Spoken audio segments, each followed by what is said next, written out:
Now, when you go straight, you can gain it back, but there's a relationship between the two.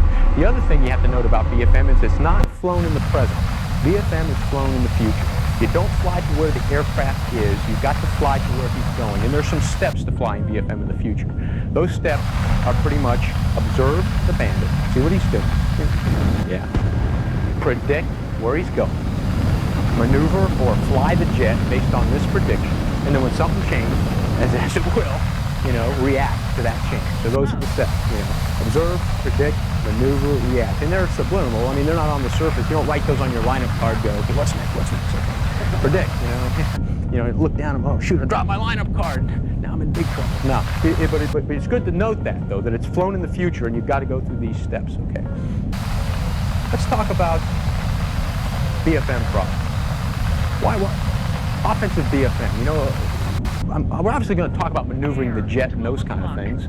But the reason we are is because, if we had, just don't picture a Fulcrum here, picture United Flight 232 to Denver. Okay, and here we are out here in our F-16. We look at him and I'll take a shot at that guy. So we pull up behind him, and if he doesn't see us or react, we have no need to do any BFM, right? We don't need to do anything, right? He's flying along, we just get behind him and shoot.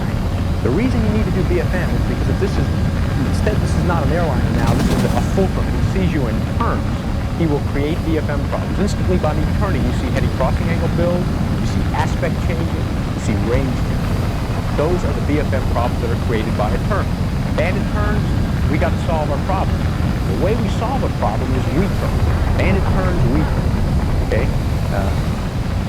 How do you turn? There's two things. It's how you turn and when you turn that count, as you know from flying.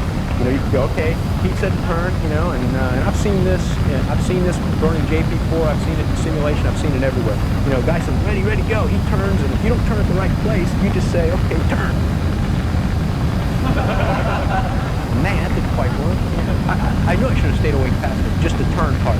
So we're going to teach you, kind of how, not only, how to turn, but when to turn. But first, let's talk about turns themselves, because turns are important.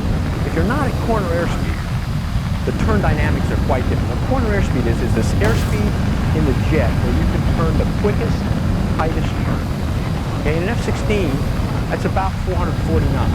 Okay, turns have two things associated with them. They have rate, that's how fast you move the nose. They have radius, or how tight the turn is. Those two things.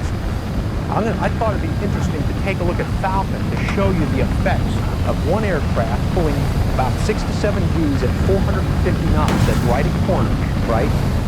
They started to turn